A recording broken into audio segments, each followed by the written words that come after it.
Bismillahirrahmanirrahim. Assalamualaikum warahmatullahi wabarakatuh. Subhanallah walhamdulillah wa la ilaha illallah wallahu akbar wa la hawla wa la quwwata illa billahil aliyyil azim. Allahumma salli ala sayyidina Muhammad wa ala ali sayyidina Muhammad. Syukur alhamdulillah kita bisa berjumpa lagi di channel ini. Sholawat dan salam semoga tetap tercurahkan kepada junjungan kita Nabi besar Muhammad sallallahu alaihi wasallam. Harapan dan doa saya semoga saudaraku semuanya selalu diberikan kesehatan, dilapangkan rezekinya, diampuni dosa-dosanya, dan dipanjangkan umurnya. Amin ya rabbal alamin. Sahabat beriman yang dirahmati Allah, pada saat hari perhitungan amal pada akhirat kelak, hal yang pertama kali bakal dihisab merupakan sholat. Hal ini menunjukkan betapa pentingnya ibadah yang satu ini.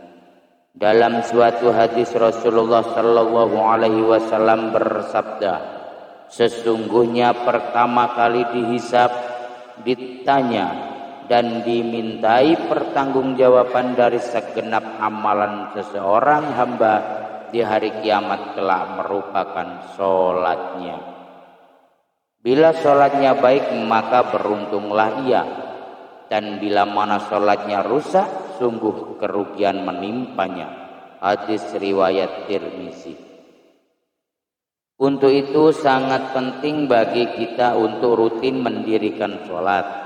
Namun di zaman yang sudah modern semacam ini, tampaknya tidak sedikit orang yang sudah mulai memandang remeh sholat, atau bahkan hanya karena suatu argumen yang sepele saja seorang dapat dengan mudah meninggalkan sholat.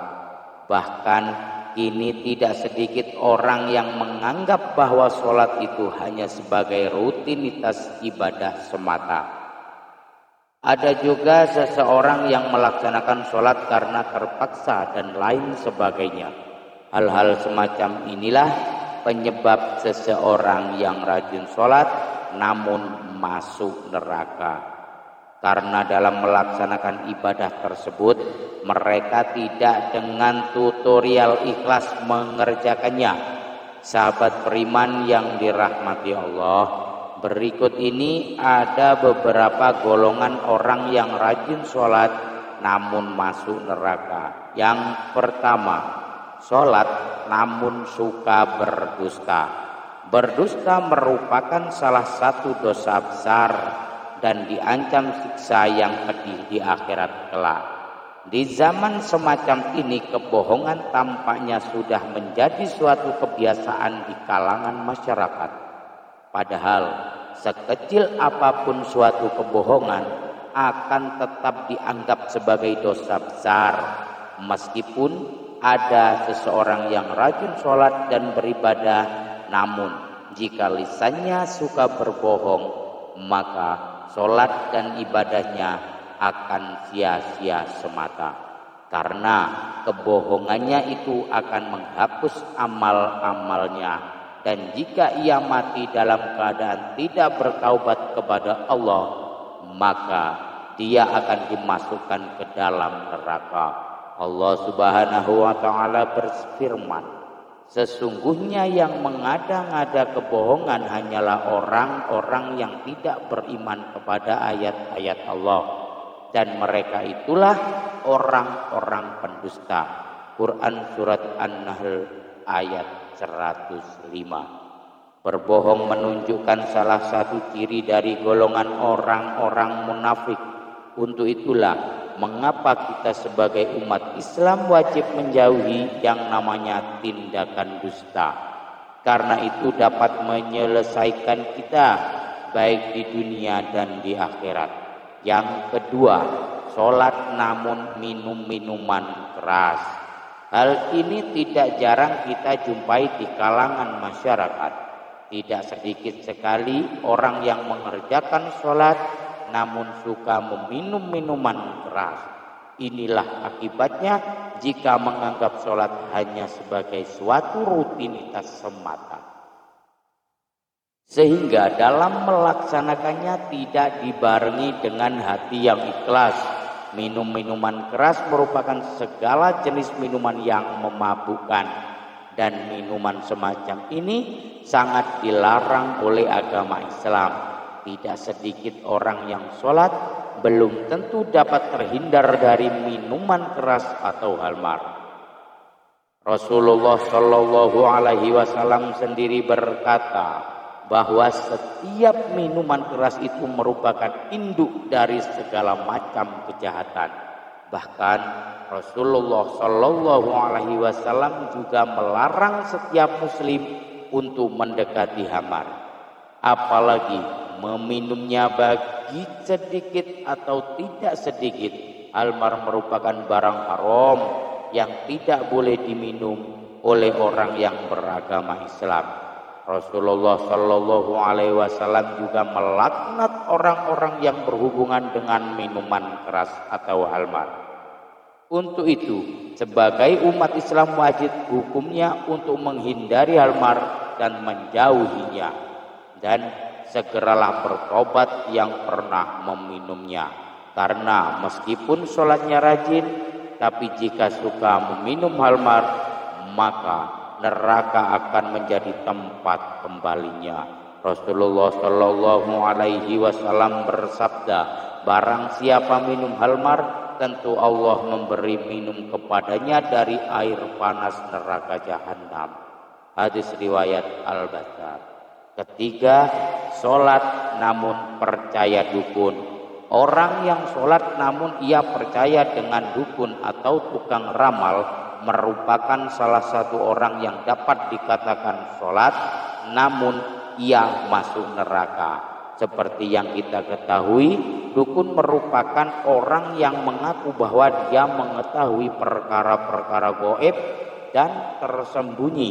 Dalam hadis riwayat Imam Muslim, orang yang percaya kepada dukun maka sholatnya tidak akan diterima selama 40 hari. Selain itu, percaya dengan dukun merupakan termasuk dalam kategori dosa besar, karena Allah Subhanahu wa Ta'ala sajalah yang maha mengetahui segala sesuatu. Percaya kepada dukun juga dapat dikategorikan sebagai tindakan musyrik, karena dukun itu merupakan orang yang bersekutu dengan bangsa jin, dan jika kita mempercayainya, maka kita akan terkena dosa syirik. Untuk itu, jika ada orang yang sholat namun mempercayai dukun, benda pusaka, dan sejenisnya, maka ia akan terancam dosa yang sangat besar.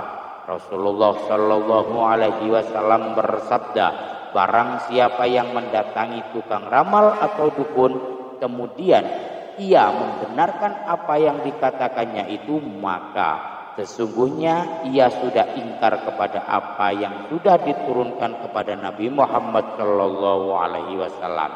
Hadis riwayat Abu Dawud, At-Tirmizi, dan Ibnu Majah. Yang keempat, sholat tapi suka menggunjing kejelekan orang lain.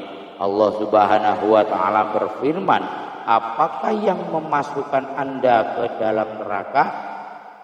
Mereka menjawab, kami dahulu tidak termasuk orang-orang yang mengerjakan sholat, dan kita tidak pula memberi makan orang miskin, dan kita membicarakan yang batil bersama dengan orang-orang yang membicarakannya, dan kita mendustakan hari pembalasan hingga datang kepada kita kematian. Maka tidak bertujuan lagi bagi mereka syafaat dari orang-orang yang membagikan syafaat. Quran surat Al-Mudzatsir ayat 42 sampai 48. Dalam ayat di atas, salah satu penyebab orang masuk neraka merupakan karena suka membicarakan ketidaklebihbaikan orang lain. Orang yang mendirikan sholat namun suka membicarakan kejelekan orang lain, maka ia akan ditempatkan di dalam neraka. Allah melarang orang untuk membicarakan aib orang lain. Allah Subhanahu wa ta'ala berfirman, hai orang-orang yang beriman, jauhilah berburuk sangka, karena sebagai dari buruk sangka itu dosa, dan janganlah mencari-cari keburukan orang, dan janganlah menggunjingkan satu sama lainnya. Adakah seorang di antara kamu yang suka memakan daging saudaranya yang sudah mati? Maka tentulah kamu merasa jijik kepadanya, dan bertakwalah kepada Allah. Sesungguhnya Allah Maha Penerima Taubat lagi Maha Penyayang. Quran surat Al-Hujurat ayat 12. Kemudian yang kelima, sholat namun mengabaikan anak yatim. Orang-orang yang sholat namun mengabaikan anak yatim yang merupakan termasuk dalam golongan orang-orang yang mendustakan agama. Hal ini jelas diterangkan dalam Quran surat Al-Ma'un. Maka orang yang sholat namun tidak mau menolong orang miskin, mengabaikan anak yatim, dan enggan menolong sesama merupakan termasuk dalam orang-orang yang celaka. Sehingga sekalipun ia ahli ibadah, maka ia juga dapat masuk neraka karena ia menyia-nyiakan anak yatim.